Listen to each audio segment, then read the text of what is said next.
Online দুনিয়া আবারও সরগরম। তারেক রহমান কি দেশে ফেরত আসছেন? খালেদা জিয়ার সঙ্গে তার দলীয় নেতাকর্মীদের একটা দূরত্ব সৃষ্টি করা হচ্ছে, যাতে যে সে যখন তখন হাসপাতালে ঢুকে আসলে তিনি কেমন আছেন সেটা জানতে না পারেন। এই সময়টুকু কিনতেও হচ্ছে কিন্তু সরকারকে এবং দল হিসেবে বিএনপিকে আসলে তারেক রহমানের জন্য। তারেক রহমান কি ফিরবেন? তারেক রহমান কি রওনা হচ্ছেন? তারেক রহমান রওনা হয়ে এসে কি তার মায়ের দায়িত্ব নেবেন? না হলে এই যে রোগশয্যায় থাকা খালেদা জিয়াকে, যিনি আহমেদ আজম খান বিএনপির ভাইস চেয়ারম্যানের কথা অনুযায়ী এরই মধ্যে লাইফ সাপোর্টে আছেন, ভেন্টিলেশনে আছেন, তার দায়িত্ব আসলে কাকে বুঝিয়ে দেওয়া যাবে? সরকার ডক্টর ইউনূসকে এখন দুই চোখে সহ্য করতে পারছেন না আমেরিকার অ্যাডমিনিস্ট্রেশন। এবং বন্ধুর নাতনি টিউলিপ সিদ্দিক এমপি যুক্তরাজ্যের রাজনীতিতে পরিচিত নামই কেবল নন, অনেকে মনে করছিলেন যে লেবার পার্টির রাজনীতিতে তিনি অনেক দূরে যাবেন, এমনকি প্রধানমন্ত্রী পর্যন্ত হওয়ার যোগ্য ছিলেন তিনি। সেটি আসসালামু আলাইকুম প্রিয় দর্শক, নতুন একটা নিউজে সবাইকে স্বাগতম। প্রিয় দর্শক, ভিডিওর শুরুতেই অনেকগুলো ভিডিওর অংশবিশেষ আপনারা ইতিমধ্যে দেখেছেন। দেখেই বুঝতে পারছেন আজকের ভিডিওটি কতটুকু গুরুত্বপূর্ণ এবং আকর্ষণীয় হতে চলেছে। চলুন কথা না বাড়িয়ে একটা লাইক দিয়ে সম্পূর্ণ ভিডিও দেখে আসি। তার আগে বলবো, যারা এখনও চ্যানেলটি সাবস্ক্রাইব করেনি তারা সাবস্ক্রাইব করে দিবেন, আর যারা সাবস্ক্রাইব করেছেন তাদেরকে ধন্যবাদ। এক ধরনের বড়সড় বিপদে পড়ে গেছেন sir Yunus. International community sir ইউনূসকে এখন অনেক ধরনের প্রেশার দিচ্ছেন, বিশেষ করে ইনক্লুসিভ ইলেকশনের জন্য এবং ইলেকশনের জন্য।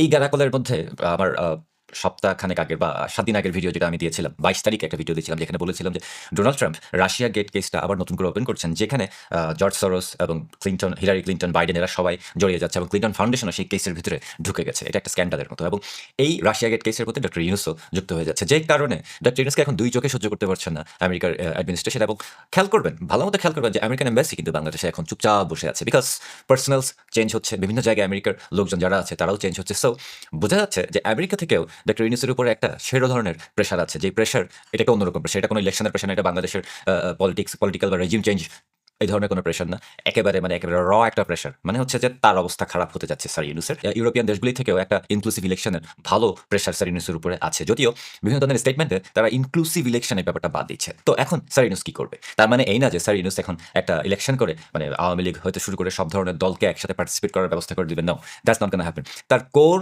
যেই টার্গেট, যেই কোর ইন্টেনশন যেটা ইউনূস সাহেবের, সেটা হচ্ছে বাংলাদেশে আওয়ামী লীগকে সাইড করে একেবারে মানে ব্যান করে দিয়ে কোনো রকমে জিহাদি, জঙ্গি, ইসলামিস্ট, রেডিক্যাল যারা আছে, জামাত শিবির, এদের হাতে দেশটাকে তুলে দেওয়া। রিয়েলিস্টিকলি এটা পসিবল না, রাইট? বাংলাদেশের স্বাধীনতার বিপক্ষে শক্তির হাতে বাংলাদেশের ক্ষমতা তুলে দেওয়া এটা পসিবল না। এবং এটা যদি করা হয়, একটা কনফ্লিক্ট লাগবেই, একটা ঝামেলা, গ্যাঞ্জাম, যুদ্ধ যাই বলেন না কেন, এটা হবে এবং বাংলাদেশ অনেক দিনের জন্য আনস্টেবল হয়ে যাবে। কিন্তু এইখানেই তার ইন্টেনশন। তার কিন্তু ইন্টেনশন নাই বাংলাদেশ একটু উপরে উঠুক, বাংলাদেশের মানুষ ভালো থাকুক, বাংলাদেশের পলিটিক্যালি স্টেবল সিচুয়েশন থাকুক, বাংলাদেশ ডেভেলপমেন্ট করুক, প্রোগ্রেস করুক। তার কিন্তু এই ধরনের কোনো ইন্টেনশন নাই। যদি এই ধরনের ইন্টেনশন থাকতো, তাহলে সে ক্ষমতায় এসে, এখন না 1.5 বছর আগে ক্ষমতায় এসে একটা ইনক্লুসিভ ইলেকশনের জন্য চেষ্টা করতো। সেটা না করে সে রিভেঞ্জ, ভেঞ্জেন্স এই সমস্ত সাইটগুলিতে গিয়েছে এবং মুক্তিযুদ্ধের বিপক্ষের শক্তিকে এম্পাওয়ার করেছে। তার যদি ইন্টেনশন ভালো হতো, তাহলে কিন্তু সে কখনো মুক্তিযোদ্ধাদের উপর টর্চার করতো না। এই সমস্ত ICT tribunal, mockery of justice, এই সমস্ত রায়, এই শেখ হাসিনার রায়, ফাঁসি হচ্ছে, জয় ভাইয়ের হচ্ছে, ওই জেল জরিমানা হচ্ছে, দিস ইজ মকারি। সো এই কোর্ট থেকে, এই জাস্টিস সিস্টেম থেকে যাই বের হচ্ছে, এটা একটা মকারি। সেখানে দুইটা কাজ হচ্ছে। প্রথম জিনিসটা হচ্ছে যে আওয়ামী লীগকে ব্যান করে রেখে, পারসিকিউট করে রেখে তাদেরকে বাংলাদেশের ক্ষমতায় বা বাংলাদেশে আর ঢুকতে না দেওয়া, মানে এটা তার ইন্টেনশন, বলছি না এটা হবে। এবং সেকেন্ড হচ্ছে বাংলাদেশের যে জাস্টিস সিস্টেম আছে সেটাকে ধ্বংস করে দেওয়া। এরপরে বাকিগুলি তো আছেই, যেমন human rights condition, law and order situation, even বাংলাদেশের ডিফেন্স ফোর্সেসকেও মানে প্রশ্নবিদ্ধ করে দেওয়া। সবগুলি ফ্যাক্টর, সবগুলি সেগমেন্ট একসাথে কাজ করছে এবং এগুলি কিন্তু তাদের 1 বছরের প্ল্যান ছিল না। স্যার ইউনূসের এগুলির প্ল্যান ছিল হচ্ছে 3 বছরে। অর্থাৎ উনার প্রজেক্ট ছিল যে 3 বছরে বাংলাদেশের 12টা বাজিয়ে দিবে, কারণ একটা দেশের ডেভেলপমেন্ট করতেও সময় লাগে, 12টা বাজাতেও সময় লাগে। যদি মেটিকুলাসলি ডিজাইন করা হয়, মেটিকুলাসলি সব কিছু করা হয়, তাহলে সময় লাগে। এখানে স্যার ইউনূস যেহেতু এখন প্রেশারে পড়ে গেছে এবং দেখতে পাচ্ছেন যে তার কোনো পপুলারিটি নাই, তার রাস্তায় পাইলে কে কী করবে না করবে টাইপের সিচুয়েশন, তার অ্যাডভাইজার যারা আছে তারাও করাপ্টেড, সে নিজেও করাপ্টেড। সো তার খেলাটা এখন একটু চেঞ্জ হয়ে গেছে। সে এখন রাশ করছে, he is rushing towards doing a lot of things. অর্থাৎ বাংলাদেশের 12টা বাজানোর জন্য সে তাড়াহুড়া করছে। এই তাড়াহুড়া করতে গিয়েই ধরাটা খাচ্ছে বিভিন্ন জায়গায়। বাংলাদেশের কোনো কন্ট্রোল নাই তার উপর। রেডিক্যালসরা তাকে চালাচ্ছে, সে রেডিক্যালসদের চালাচ্ছে। এটা একটা সিম্বায়োটিক সিচুয়েশন হয়ে গেছে। এখন জঙ্গিদের ছাড়া যেমন ইউনূস সাহেব ক্ষমতায় থাকতে পারছে না, আবার ইউনূস সাহেবকে ছাড়া জঙ্গিরাও ক্ষমতায় থাকতে পারছে না, যে কারণে জামাত শিবিরের মতো জঙ্গি সন্ত্রাসী সংগঠনগুলো চাইছে ইলেকশন না হোক। কিন্তু স্যার ইউনূসের একটা ইন্টারন্যাশনাল ইমেজ আছে, তার মাথায় এটা সবসময় ঘুরে, নোবেল বিজয়ী মানুষ, সুতরাং ইন্টারন্যাশনাল বা ওয়েস্টার্ন ফ্রেন্ডের কথার একটা প্রেশার তার উপরে সবসময় থাকে। যেহেতু ইন্টারন্যাশনালি সে ফিরছেন কি ফিরছেন না এই বিষয়টি তারেক রহমান ফেসবুকে স্ট্যাটাস দিয়ে এক অজ্ঞাত অব্যাখ্যাযোগ্য ঘটনায় তিনি আসতে পারছেন না, যে কারণও তিনি খুলে ধরতে পারছেন না, সেসব কথা বলে একটা বুঝ দেওয়ার চেষ্টা করলেও বিএনপি এবং সরকার দুতরফেই এটা পরিষ্কার যে এই ব্যাখ্যা যথেষ্ট নয়। লোকে খুঁজছে কে দায়ী, কেন তারেক রহমান কার ভয়ে দেশে ফিরতে পারছেন না। আর বিএনপি বুঝতে পারছে যে নেতা কর্মী সমর্থকদের মধ্যে হতাশা এমন চূড়ান্ত রূপে পৌঁছেছে যে যেই সময়টা নেতাকর্মীদের আবেগ একেবারে তুঙ্গে, এবং এই সময়ে নেতা, ভবিষ্যৎ নেতা, বর্তমান যাকে ঘিরে আবর্তিত হওয়ার কথা, সেই তারেক রহমান দেশে ফিরে এলে এমন একটা আবেগঘন মুহূর্তে মায়ের পাশে দাঁড়ালে, দল দেশের দায়িত্ব নিতে প্রস্তুত অবস্থায় অবতীর্ণ হলে যে ধরনের রাজনৈতিক একটা দারুণ মুহূর্ত তৈরি হতো, তার বদলে এই অসুস্থতাকে ঘিরে একদিকে নেতাকর্মীদের ভেতরে যেমন হারানোর বেদনা, তেমনি হতাশা এবং অপমান যে তাদের নেতা আর দেশে ফিরতে পারবেন না, সেটা ভীষণভাবে দানা বেঁধে উঠছে। এই অবস্থায় তারেক রহমানকে দেশে ফেরার অপশনটা বা দেশে ফেরার বিষয়টি বিবেচনা না করবার কোনো পরামর্শ বিএনপি বা সরকারের তরফে দেওয়া যাচ্ছে না। প্রধান উপদেষ্টার নেতৃত্বে উপদেষ্টা পরিষদ খুব জরুরি একটা বৈঠক করেছেন মঙ্গলবার দিন, এবং সেই বৈঠক শেষে সরকার কি ঘোষণা দেয় তার জন্য উৎসুক হয়ে সাংবাদিকেরা বসেছিলেন যমুনার সামনে, এবং সাংবাদিকরাই সে কথা লিখেছেন তাদের বিস্ময়ে জানাতে সংবাদ মাধ্যমে যে তারপর দীর্ঘ অপেক্ষার পর পরিকল্পনা উপদেষ্টা ওয়াহিদুদ্দিন মাহমুদ এসে মাত্র 85 সেকেন্ডে সংবাদ সম্মেলন করে চলে যান, যেখানে তারা বলেন যে খালেদা জিয়াকে বিশেষ গুরুত্বপূর্ণ ব্যক্তির মর্যাদা দেওয়া হয়েছে, ভিভিআইপি মর্যাদা দেওয়া হয়েছে, এসএসএফ পিজিআর তার নিরাপত্তার দায়িত্ব নেবে এবং প্রয়োজনে তাকে বিদেশ পাঠানো হবে। কারণ সরকার এবং বিএনপি দুতরফেই একমত হওয়া গেছে যে তারেক রহমানের দেশে না ফেরার একমাত্র উপায় আছে যদি খালেদা জিয়াকেই বিদেশ পাঠিয়ে দেওয়া যায়। কিন্তু খালেদা জিয়াকে বিদেশ যাবার অবস্থায় আছেন। রোববার রাত থেকে অবস্থাটা ভীষণ খারাপ হয়ে যাওয়ার পর এখন তারেক রহমানকে ভাবতে হচ্ছে যে তাকে আসলে শেষ পর্যন্ত দেশে যেতে হবে, না হলে তার রাজনৈতিক ভবিষ্যৎ একেবারেই একটা অনিশ্চিত পরিস্থিতিতে পড়বে। আর সবচেয়ে বড় কথা, বিএনপির স্থায়ী কমিটির বৈঠকে সোমবার রাতে এই আলাপটাই হয়েছে যে তারেক রহমান যদি দেশে ফিরতে না পারেন, তাহলে শুধুমাত্র যে তারেক রহমানের রাজনৈতিক ভবিষ্যৎ অনিশ্চিত হয়ে পড়বে তাই নয়, বিএনপিকে দল হিসেবে শক্তিশালী অবস্থায় রাখা, শক্ত রাখা, একত্রে রাখাই হয়তো অসম্ভব হয়ে পড়বে। তারেক রহমান স্থায়ী কমিটির কোনো সদস্যের কাছ থেকে তার দেশে না ফেরবার বিষয়ে সমর্থন পান নাই। কাজেই মির্জা ফখরুল ইসলাম আলমগীর এখন বলছেন যে তারেক রহমান সার্বক্ষণিক নজর রাখছেন তার মায়ের চিকিৎসার দিকে এবং স্বাস্থ্যের অবস্থার দিকে, এবং তিনি খুব শিগগিরই দেশে ফিরবেন। স্থায়ী কমিটির বৈঠক থেকে বেরিয়ে সালাউদ্দিন আহমেদও একই কথা বলেছিলেন। তার মানে তারেক রহমান সম্ভবত দেশে ফেরার বিষয়েও কি করা যায়, এই বিষয়টি ওই ফেসবুক স্ট্যাটাস দেওয়ার পরেই যে গুটিয়ে বসে আছেন তার কোনো উপায় তিনি পান নাই। এ বিষয়ে কোনো সমর্থন কোনো পক্ষ থেকে তার কাছে আসে নাই। প্রত্যেকেই বলছেন তাকে দেশে ফিরতে হবে তার মার কাছে। একমাত্র উপায় ছিল যদি খালেদা জিয়া বিদেশ যেতে পারতেন। কিন্তু কেন খালেদা জিয়াকে এই সময়ে এরকম ভিভিআইপি গুরুত্ব দেওয়া, এসএসএফ দেওয়া, পিজিআর দেওয়া? রোববার রাতেই খালেদা জিয়ার অবস্থা খুব খারাপের দিকে গেছে, এবং সোমবার দুপুর নাগাদ এভার কেয়ার হাসপাতাল থেকে বেরিয়ে বিএনপির ভাইস চেয়ারম্যান আহমেদ আজম খান তিনি সংবাদ মাধ্যমের সামনে বলে বসেন খালেদা জিয়া ডিপ কন্ডিশনে আছেন, খুব ক্রিটিক্যাল কন্ডিশনে আছেন। খালেদা জিয়া ভেন্টিলেশনে বা লাইফ সাপোর্টে, আপনারা যাই বলেন না কেন, উনি সেই অবস্থায় আছেন। এবং সারা বাংলাদেশে ছড়িয়ে পড়ে, শিরোনাম হয়ে যায় যে রোববার রাত থেকে ভেন্টিলেশনে বা লাইফ সাপোর্টে আছেন খালেদা জিয়া। এরপর সোমবারেই বিএনপির তরফ থেকে সংবাদ মাধ্যমে এই খবর পৌঁছে দেওয়া হয় যে বিএনপির তরফে একমাত্র খালেদা জিয়ার চিকিৎসক এজেডএম জাহিদ হাসান ছাড়া আর কেউ খালেদা জিয়ার স্বাস্থ্য বিষয়ে ব্রিফ করতে পারবেন না। কোনো গুজবে কারো খবরে কান দেওয়া যাবে না। সরকারের পক্ষ থেকে তড়িৎ সিদ্ধান্ত নেওয়া হয় যে খালেদা জিয়াকে ভিভিআইপি মর্যাদা দিতে হবে, এসএসএফ পিজিআর তার নিরাপত্তার ব্যবস্থা করবেন। এবং আজকে উপদেষ্টা পরিষদের বৈঠক শেষে যেটা বলা হয়েছে যে তার নিরাপত্তা এবং তাকে যদি বিদেশ পাঠাতে হয় সেই পরিবহনের নিরাপত্তা নিশ্চিত করার জন্য এই ব্যবস্থা করা হয়েছে। এর কারণ হিসেবে খুব পরিষ্কারভাবেই বোঝা যায় যে খালেদা জিয়াকে নিবিড় পর্যবেক্ষণে ভেন্টিলেশনে লাইফ সাপোর্টে যখন রাখা হয়েছে তখন যাতে দলীয় নেতারা যখন তখন সেখানে ঢুকে সংবাদ মাধ্যমের সামনে না হোক, মানে একরকম ছড়িয়ে না পড়ে খালেদা জিয়ার শারীরিক অবস্থাটা আসলে কত জটিল, এবং একটা সময় বুঝে একরকমের সময় নিয়ে তারপর যে কোনো আপডেট বা যে কোনো ঘোষণা সুচিন্তিতভাবে প্রকাশ্যে দেওয়া যায়, সেই বিষয়টা নিশ্চিত করতেই এতটা নিরাপত্তার ব্যবস্থা করতে হয়েছে। কারণ প্রধান উপদেষ্টা সহ উপদেষ্টা পরিষদের চিন্তা হচ্ছে খালেদা জিয়ার জন্য সারা দেশ থেকে নেতাকর্মীরা এসে তার হাসপাতালের সামনে যেভাবে জড়ো হয়েছেন, মঙ্গলবার রাত থেকে মানে সোমবার গভীর রাত থেকে কিন্তু এভার কেয়ার হাসপাতালেও ব্যাপক নিরাপত্তার ব্যবস্থা করা হয়েছে, ব্যারিকেড বানানো হয়েছে। মানে খালেদা জিয়ার সঙ্গে তার দলীয় নেতাকর্মীদের একটা দূরত্ব সৃষ্টি করা হচ্ছে, যাতে যে সে যখন তখন হাসপাতালে ঢুকে আসলে তিনি কেমন আছেন সেটা জানতে না পারেন। এই সময়টুকু কিনতেও হচ্ছে কিন্তু সরকারকে এবং দল হিসেবে বিএনপিকে আসলে তারেক রহমানের জন্য। তারেক রহমান কি ফিরবেন? তারেক রহমান কি রওনা হচ্ছেন? তারেক রহমান রওনা হয়ে এসে কি তার মায়ের দায়িত্ব নেবেন? না হলে এই যে রোগশয্যায় থাকা খালেদা জিয়াকে, যিনি আহমেদ আজম খান বিএনপির ভাইস চেয়ারম্যানের কথা অনুযায়ী এরই মধ্যে লাইফ সাপোর্টে আছেন, ভেন্টিলেশনে আছেন,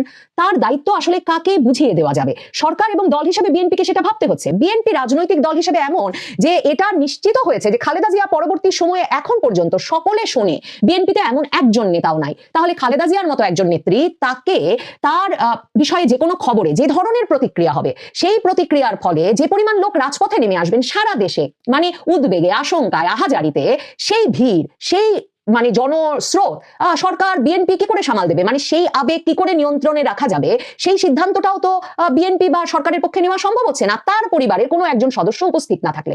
খালেদা জিয়ার পাশে কিন্তু ছোট ছেলে আরাফাত রহমান কোকোর স্ত্রী শারমিলা সিথি উপস্থিত আছেন, কিন্তু তারেক রহমান কিংবা জুবাইদা রহমান, যিনিও জুবাইদা রহমান একবার দেশে এসেছেন কিন্তু এখন আসছেন না, তারা কিছুতেই এই যে তাদের পরিবারের একজন সদস্য আছেন এবং তিনিও তার মায়ের দায়িত্ব নিতে পারেন সে কথা তারাও আবার স্বীকৃতি দিতে রাজি হচ্ছেন না। কাজেই পরিবারের মধ্যেও সেদিক থেকে একটা জটিলতা আছে। কাজেই তারেক রহমানকে যদি বুঝিয়ে না দেওয়া যায় তাহলে আসলে কে পুরো আবেগ, আহাজারি, আশঙ্কা, আতঙ্ক এই পুরো পরিস্থিতিটা নিয়ন্ত্রণ করবে? এই যে হঠাৎ অভিভাবকহীন হয়ে পড়ার আশঙ্কা, সেই আবেগটাকে নিয়ন্ত্রণ করবে? বিএনপির স্থায়ী কমিটির সদস্যরা তাই তারেক রহমানকে এসে মায়ের দায়িত্ব এবং দলের দায়িত্ব নিতে বলছেন। উপদেষ্টা পরিষদের সদস্যরাও সে কথা বলছেন, কারণ না হলে সারা বাংলাদেশে, এবং মনে রাখবেন খালেদা জিয়া কিন্তু শুধু বিএনপির জন্য একটা আবেগের জায়গা নয়, বাংলাদেশের ইসলামী আন্দোলনের একটা বিরাট অংশের জন্য, জামায়াতে ইসলামীর সঙ্গে তার রীতিমতো জোট সরকার ছিল 2001-এ, এছাড়া রাজপথে দীর্ঘ সময় তারা একত্রে আন্দোলনে ছিলেন। হেফাজতে ইসলামের মানে কওমি মাদ্রাসাপন্থী যে বিরাট অংশ, তাদের পাশে সবসময় খালেদা জিয়া ছিলেন। এবং খালেদা জিয়ার 2001-এ যখন 4 দলীয় জোট সরকার ক্ষমতায় এলো, সেই জোটে ছিলেন এই যে মাওলানা মামুনুল হকের বাবা শায়েখ আল্লামা আজিজুল হকের ইসলামী ঐক্য জোট, মানে কওমিপন্থীদেরও একটা আবেগের জায়গা আছে, তার প্রতি শ্রদ্ধা ভালোবাসার জায়গা আছে। তো তাহলে খালেদা জিয়ার জন্য বিএনপি, জামায়াতে ইসলামী, কওমিপন্থী সকলে যদি রাজপথে নেমে আসেন, সরকার কি করে সামাল দেবেন? এবং সরকার আরো বড় যে আশঙ্কা, মানে সরকারের তো সবসময় একটা আশঙ্কার জায়গা হচ্ছে আওয়ামী লীগ সুযোগ পেলেই পথে নামবে। এখন উপদেষ্টা পরিষদের সভায় তারা এই প্রশ্নও করছেন, এই আলোচনাও করছেন যে ওই ভিড়ে, ওই জনস্রোতের মধ্যে যদি আওয়ামী লীগও নেমে আসে তাহলে কি উপায় হবে? এত রাজনৈতিক জনস্রোত, এত পথের রাজনৈতিক জনস্রোত বাংলাদেশের রাজপথে এমন একটা সহিংস সময়ে, যখন বিভিন্ন আসনে জামায়াতের প্রার্থী বিএনপি প্রার্থীদের সংঘর্ষ হচ্ছে, বিএনপির দুই গ্রুপের মধ্যে সংঘর্ষ হচ্ছে, বিভিন্ন আসনে এখনো তারেক রহমান যে মনোনয়ন দিয়েছেন সে বিষয়ে আপোষ হয় নাই বিএনপির নেতাকর্মীদের মধ্যে, ভীষণ সংঘাতপূর্ণ অবস্থা। এই অবস্থায় এরা প্রত্যেকে নেমে পড়লে সরকার সামাল দেবে কি করে? সরকার চাইছে বিএনপির এমন একজন এসে দায়িত্ব নিক বা বিএনপি এই পুরো বিষয়টার নেতৃত্ব নিক, যাতে খালেদা জিয়াকে তাদের কাছে বুঝিয়ে দেওয়া যায়। কিন্তু বাংলাদেশি বংশোদ্ভূত কেউ কিছু অর্জন করলে তাতে গোটা বাংলাদেশ খুশি হয়, গর্বিত হয়, যেমনটি বাংলাদেশ হয়েছিল ডক্টর মোহাম্মদ ইউনূসের নোবেল পুরস্কার অর্জনের পর। কিন্তু টিউলিপ সিদ্দিকের এমনই দুর্ভাগ্য যে যুক্তরাজ্যের মতো দেশে বাংলাদেশি বংশোদ্ভূত প্রথম একজন মন্ত্রীর পদ পেলেও তাকে সে পদে থাকতে দেয়নি দেশের অস্থির রাজনৈতিক বাস্তবতা, ক্ষমতা দখলের পর প্রতিষ্ঠিত নতুন কর্তৃপক্ষ আর তার ভেতরকার প্রবল প্রতিশোধের রাজনীতি। এখন সেই কর্তৃপক্ষের আদালত তার অনুপস্থিতিতেই টিউলিপের বিরুদ্ধে 2 বছরের কারাদণ্ড ঘোষণা করেছে। যে অভিযোগে তাকে সাজা দেওয়া হয়েছে মায়ের উপকারে তার খালা প্রধানমন্ত্রী শেখ হাসিনার উপর প্রভাব বিস্তার করা। এরকম হাস্যকর অভিযোগকে সত্যি মনে করবে এমন শত্রুও হয়তো তার খুঁজে পাওয়া যাবে না। শেখ হাসিনাকে যারা চেনেন, তাকে প্রভাব বিস্তারের জন্য তারই বোনের মেয়েকে তার উপর প্রভাব খাটানোর জন্য যুক্তরাজ্যের এমপি হতে হবে? ভাবা যায়? এরকম প্রভাব তার উপর খাটানো গেলে তো আমরা এতদিন সেন্ট মার্টিন, তেল গ্যাস বন্দর সবই কারো না কারো প্রভাব বিস্তারের কারণে হারাতাম, তাই না? শেখ হাসিনা সেগুলো বিদেশিদের হাতে তুলে দিতেন কারো না কারো প্রভাবে, কি দিতেন না? ওই সেটা তো পারা যায় নাই, প্লটের ক্ষেত্রে পারা গেল, আর এত বড় তেল গ্যাস বন্দর সেন্ট মার্টিন প্রভাব খাটিয়ে কিছু করা গেল না? হাস্যকর তো বটেই। আমি আবারও ব্রিটিশ সাংবাদিক ডেভিড বার্গম্যানের একটি স্ট্যাটাস থেকে ধার করে আপনাদের সঙ্গে কিছু তথ্য শেয়ার করব। তিনি তার ফেসবুকে যে স্ট্যাটাসটি ইংরেজিতে দিয়েছেন, এই রায়ের পর তা থেকে কিছু অংশের এআই অনুবাদ আপনাদেরকে পড়ে শোনাবো। তিনি বলছেন, বিচারক রায় ঘোষণার সময় টিউলিপ সিদ্দিকী সম্পর্কে যা বলেছেন, অভিযুক্ত শেখ রেহানা সিদ্দিক তার বোন সাবেক প্রধানমন্ত্রী শেখ হাসিনাকে প্রভাবিত করে পূর্বাচল হাউজিং প্রকল্পে একটি প্লট নিয়েছেন, এটি প্রমাণিত, এটি বিচারক বলছে। অভিযুক্ত টিউলিপ রেজওয়ানা সিদ্দিক তার মা রেহানা সিদ্দিককে প্লট নিতে সহায়তা করার উদ্দেশ্যে সাবেক প্রধানমন্ত্রীর প্রধান সচিব 1 নম্বর অভিযুক্ত মোহাম্মদ সালাউদ্দিনের সঙ্গে মোবাইল এবং ইন্টারনেট অ্যাপের মাধ্যমে যোগাযোগ করেন এবং দলিলে সাক্ষী হিসেবে সই করেন, বিশেষ করে ডিডে, সেটা হচ্ছে PW20 এবং PW21 এর সাক্ষ্যে এটি নিশ্চিত হয়। পরবর্তীতে এক সংবাদ সম্মেলনে প্রসিকিউটররা আরো বলেন, টিউলিপ সিদ্দিক ব্রিটিশ পার্লামেন্টের সদস্য হিসেবে উচ্চ প্রভাবের অধিকারী হয়ে তার খালা শেখ হাসিনাকে প্রভাবিত করেন। যেহেতু শেখ হাসিনা আগেই নিজের নামে ও তার 2 সন্তানের নামে 3টি প্লট নিয়েছিলেন, টিউলিপ সিদ্দিক তার খালাকে বলেন, আপনি যখন 3টি প্লট নিয়েছেন, আপনাকে আমার মা এবং আমার ভাই বোনদেরও 3টি প্লট দিতে হবে। জনপদ এবং গণপূর্ত মন্ত্রণালয়ের 2জন সাক্ষী এসব বিষয়ে সাক্ষ্য দিয়েছেন।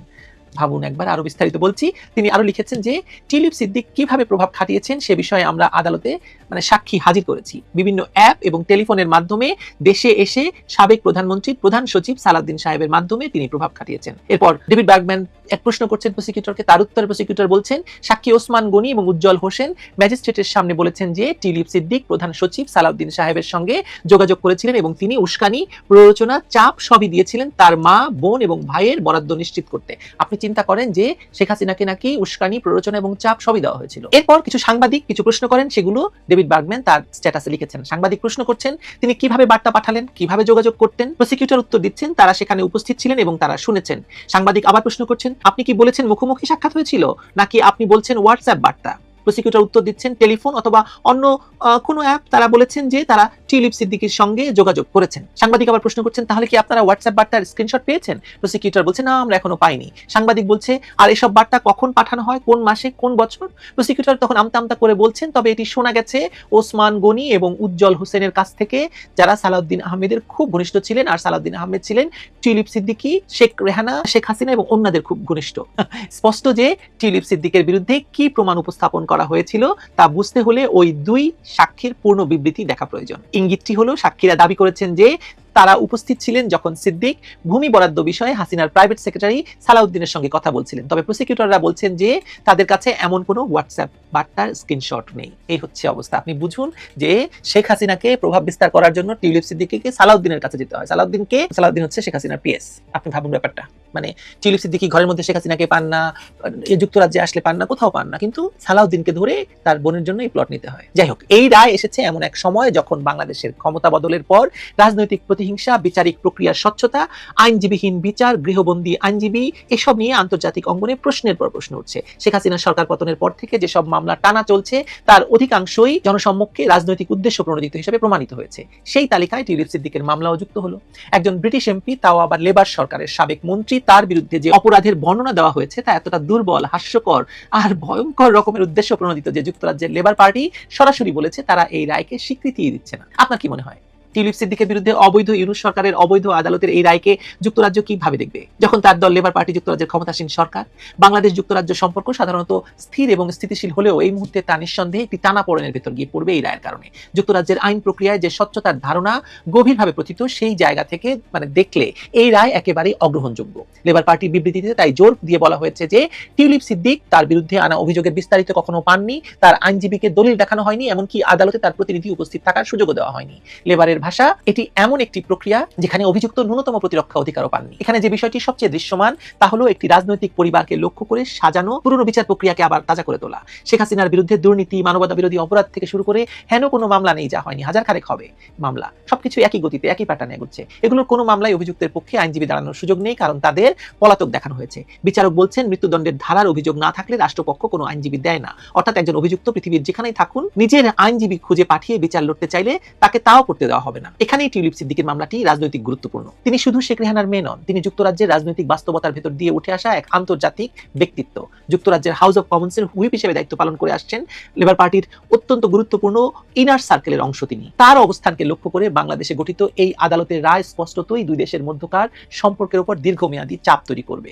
বাংলাদেশের রাজনীতিতে টিউলিপ সিদ্দিকীর পরিবার, এই পরিবারকে আপনারা যেভাবেই দেখুন না কেন, তিনি কিন্তু তার পরিবারের বাইরে বিশ্ব মঞ্চে তার আলাদা ক্যারিয়ার এবং আলাদা পরিচয় তৈরি করেছেন। তার বিরুদ্ধে যে অভিযোগ অ্যাপ ও ফোনে কথা বলে হাসিনাকে প্রভাবিত করা, তাও আবার শেখ হাসিনার পিএস সালাউদ্দিন সাহেবকে ধরে, বিষয়টি এমন হাস্যকর যে যুক্তরাজ্যের কোনো মানদণ্ডে এটি প্রমাণ হিসেবে গণ্য হবে না। জানি না আপনাদের মনে এটা বিশ্বাসযোগ্য হচ্ছে কিনা, বরং এটা বললেও হতো যে টিউলিপ সিদ্দিক নিজে চাপ দিয়ে শেখ হাসিনাকে দিয়ে কাজটি করিয়েছেন। স্নেহের চাপ বললেও ভালো শোনাতো। অথচ এখানে দুজন সাক্ষী বলছেন তারা শুনেছেন।